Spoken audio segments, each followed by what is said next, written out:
क्या आप जानते हैं कि शैतान अकेला नहीं, इसकी नस्ल है, इसके खास शैतान है, जो हर वक्त इंसान को गुमराह करने पर मामूर है। आइए जानते हैं उनके नाम, काम और हकीकत हदीस की रोशनी में।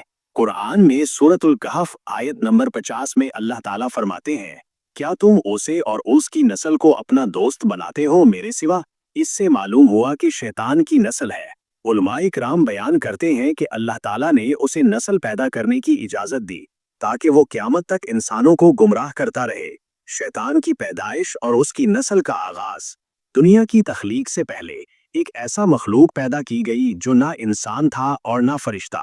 इसका नाम था अज़ाज़ील। वो जिन्नात में से था और आग से पैदा किया गया था, जैसा कि कुरान में जिक्र है, और हमने जिन्नों को आग की लिपट से पैदा किया। सूरतुर रहमान आयत 15।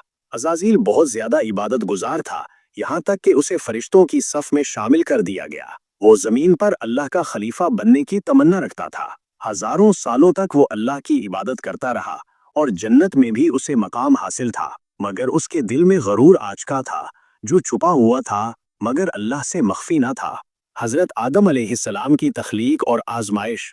फिर वो वक्त आया जब अल्लाह ताला ने हजरत आदम अलैहिस्सलाम को मिट्टी से पैदा फरमाया और फरिश्तों को हुक्म दिया। बस सब फरिश्तों ने सजदा किया सिवाय इबलीस के। सूरत सौत 73 से 74। यही अज़ाज़ील अब इबलीस बन गया। उसने सजदा करने से इनकार कर दिया। क्यों? इसका जवाब कुरान देता है, मैं इससे बेहतर हूँ। तूने मुझे आग से पैदा किया और उसे मिट्टी से। अल आराफ 12। यही गुरूर उसकी तबाही की इब्तिदा थी। अल्लाह ने उसे जन्नत से निकाल दिया और फरमाया, निकल जा यहाँ से, बेशक तू मरदूद है। सौद 77। शैतान का इंतकाम और नस्ल की मंसूबा बंदी।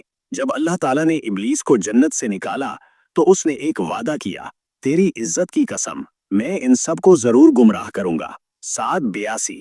अल्लाह ताला ने फरमाया, मेरे मुखलिस बंदों पर तेरा कोई जोर न चलेगा। अल हिज्र 42। अब इबलीस ने न सिर्फ खुद गुमराही का रास्ता इख्तियार किया बल्कि नस्ल बढ़ाने का इरादा भी किया ताकि हर जमाने में उसकी औलाद इंसानों को गुमराह करने के लिए मौजूद हो। शैतान की नस्ल खानदान की इब्तिदा। क्या शैतान की औलाद है? हाँ, कुरान में अल्लाह तालीज़ फरमाते हैं, क्या तुम मुझे छोड़कर उसे, इबलीस को और उसकी औलाद को दोस्त बनाते हो? अल कहफ 50। उलमा इस आयत की रोशनी में फरमाते हैं कि इबलीस की एक बीवी है जो उसी की तरह आग से पैदा की गई। जब इबलीस को जन्नत से निकाला गया तो उसने अल्लाह से नस्ल की इजाजत मांगी। अल्लाह ने उसे जमीन पर नस्ल फैलाने की इजाजत दी। इबलीस की नस्ल को शयातीन कहा जाता है। इनमें से हर एक का खास काम और मैदान है, जैसे कि नमाज में वसवसा, गुस्सा, फहाशी, झूठ, सूद, जिना, रिश्वत वगैरह। शैतान के मशहूर बेटे। उलमा की तफासीर से कुछ मशहूर शयातीन के नाम दर्ज झैल हैं।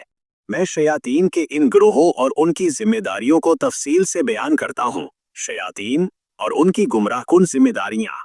इस्लामी रवायात में शयातीन, शैतान की जमा का जिक्र मिलता है, जो इंसानों को राह रास्त से भटकाने और गुमराह करने के मुख्तलिफ कामों पर मामूर है। ये मखलूक शर और फितना फैलाने की कोशिश करती रहती है। खरजब इस शैतान का नाम है जो नमाज के वक्त इंसान के दिल में वसवसे डालता है। ये नमाजी की तवज्जो मुंतशिर करने, इसे रकात भूल जाने या नमाज में ताखीर करने जैसे ख्यालात पैदा करता है। खरजब की कोशिश होती है कि इंसान खुशू खुजू के साथ अपनी इबादत अंजाम न दे सके। इससे बचने के लिए नमाज में यकसुई इख्तियार करने और अल्लाह की याद में मशगूल रहने की तलकीन की जाती है। उल्हान वो शैतान है जो वुजू और तहारत के वक्त इंसान के दिल में शक पैदा करता है। ये वसवसे डालता है कि आया वुजू सही तरीके से हुआ है या नहीं, पानी काफी था या नहीं, जिसकी वजह से इंसान बार बार वुजू करने पर मजबूर हो जाता है और शक में मुब्तला रहता है। इससे बचने के लिए यकीन पर कायम रहने और शक को अहमियत न देने की हिदायत की जाती है। आउश शैतान फहाशी, जिना और दीगर जिनसी गुनाहों की तरफ इंसान को माइल करने पर मामूर है। ये शहवानी ख्यालात पैदा करता है, बुराई को खूबसूरत बनाकर पेश करता है और इंसान को इन गुनाहों के इर्तिकाब पर उकसाता है। इससे बचने के लिए नजरों की हिफाजत करने, तन्हाई से बचने और नेक सोहबत इख्तियार करने की तलकीन की जाती है। दासिम वो शैतान है जो घरों में लड़ाइयाँ और मियाँ बीवी के दरमियान इख्तलाफात पैदा करता है। ये छोटी छोटी बातों को बढ़ावा देता है, गलत फहमियाँ पैदा करता है और लोगों के दरमियान नफरत और अदावत के बीज बोता है। इससे बचने के लिए बर्दाश्त और सब्र का मुजाहरा करने, एक दूसरे की बात सुनने और सुलह सफाई से काम लेने की हदायत की जाती है। जलनबूर बाजारों में झगड़े और लालच पैदा करने वाला शैतान है। ये लोगों को धोखाधड़ी, नाप तोल में कमी और नाजायज मुनाफेखोरी की तरफ राग़िब करता है। ये हसद और लालच की आग भड़काता है, जिससे मुआशरे में बेईमानी और फसाद फैलता है। इससे बचने के लिए तिजारत में ईमानदारी इख्तियार करने और लालच से दूर रहने की तलकीन की जाती है। सब्र उस शैतान का नाम है जो इंसान को सब्र से दूर करने की कोशिश करता है, खास तौर पर मुसीबत और परेशानी के वक्त। ये इंसान को बेसब्री, शिकवा, शिकायत और मायूसी की तरफ धकेलता है। इसकी कोशिश होती है कि इंसान अल्लाह की रज़ा पर राज़ी न रहे और जज़ा फ़ज़ा करे। इससे बचने के लिए मुसीबत में सब्र व तहम्मुल का मुजाहरा करने और अल्लाह पर भरोसा रखने की तलकीन की जाती है। ये शयातीन मुख्तलिफ तरीकों से इंसानों को गुमराह करने की मुसलसल कोशिशों में लगे रहते हैं। उनके वसवसों और फितनों से महफूज रहने के लिए अल्लाह की पनाह मांगना, अपनी इबादात और मामलात में एहतियात बरतना और इस्लामी तालीमात पर अमल पैरा रहना ज़रूरी है। अल्लाह हमें उनके शर से महफूज रखे।